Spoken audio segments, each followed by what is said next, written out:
respiratory therapist. So I'm just going to show you how to do an ABG puncture. So first I would assemble all my stuff. So I have the syringe, a gauze, and an alcohol swab. I usually take a second syringe with me just in case I'm unsuccessful the first time. If I have two, I won't have to use the second one. So there's two different types of the Pico ABG syringes. This one you'll see has no needle. This is just for an art line. Pull off an art line.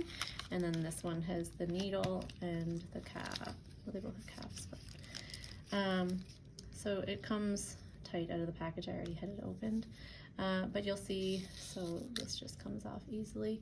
There is a safety feature. This just slides up. I find if you push too much pressure on it, it doesn't slide, so just lightly slide it up over after you do the puncture, which I'll show you in the video. And then there's this cap, and it goes after you take the needle off. Then this cap goes on top and you can expel the air and bubbles out of it and seal it on there nicely.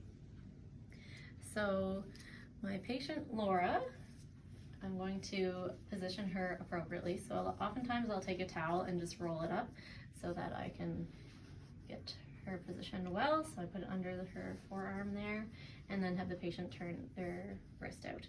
If you notice looking at the wrist that they've had surgery on their wrist before, then go to the other side. You also want to just feel and see if you feel a good pulse. If you don't, then go try the other side, see which one you feel is better. So then we want to do a modified Allen's test. So to do that, I occlude both arteries, so the radial and ulnar artery, and then I'll say, can you make a nice tight fist for me? And it should flange, and then open your hand, nice and white. So then I'm gonna open the ulnar, and I see her hand pinks up nicely. The other way to do it would be if the patient is unresponsive and can't make a fist for me, I'd have the SAT probe on, and then you can make sure that you have a good waveform to begin with. And then again, I'm going to occlude the radial and ulnar artery, and we'll see it flat line there. And then I'm going to release the ulnar artery, and I should get a good waveform coming through there again. And then I know that I am okay to do this. And the reason being that I want to make sure if I ever did damage the radial artery, at least she still has circulation to her hand.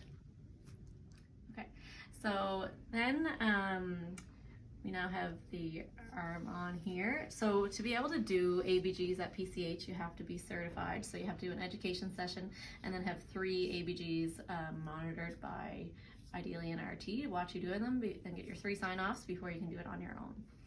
So I always have a gauze and a alcohol swab. So my trick, so that I never forget my gauze, is to put it between my pinky.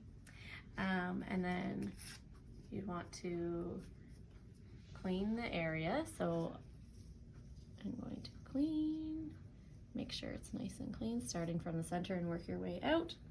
If it's really dirty, get another one. And then I'm going to take my time feeling and make sure I feel the artery, feel the pulse, and then I kind of feel both sides.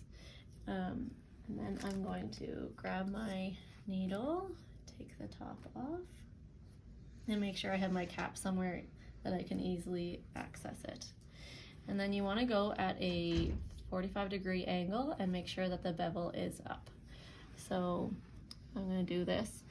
If I have to, so first I'll puncture somewhere that's not actually the artery. So if I go in 45-degree angle and I'm not getting anything, if you have to redirect, you have to pull back out till you just see the tip of the bevel right there, and then I would redirect into a different direction.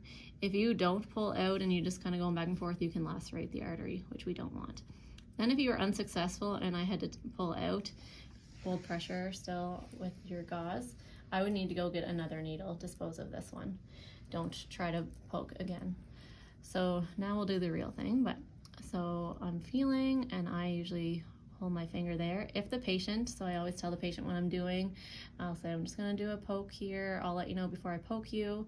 If you think the patient is at risk of pulling away or jumping, moving, then I would have somebody else hold the patient, and I would have them hold up here and their hand like this. And don't overflex because then you'll lose the pulse there. So Then I'm just gonna feel, and then I again bevel up, and then I'm just gonna go in slowly at a 45-degree angle until I see a flash, and then you see a flash, and then it'll self-fill. I would have had this pulled out to 1 cc. It fills up, and then I'm gonna take my gauze, I'm gonna hold it over here, and then press down once I have the needle out, and keep pressure there. With my other hand, I'm just gonna lightly slide this up until you hear it click in place, and then I'm pull this off, and then I will put the cap on, and see I have an air bubble right here, so I'm going to pull it and then expel that air bubble, ideally. And then push until you can't push it anymore, and that seals it. Then you're gonna label it, put it in a bag, and send it for processing. This isn't real blood, so it's very thin, so it did come out the end there, but real blood does not. I would mix like this and roll in my hands, put it in the bag, and then send it to the lab right away.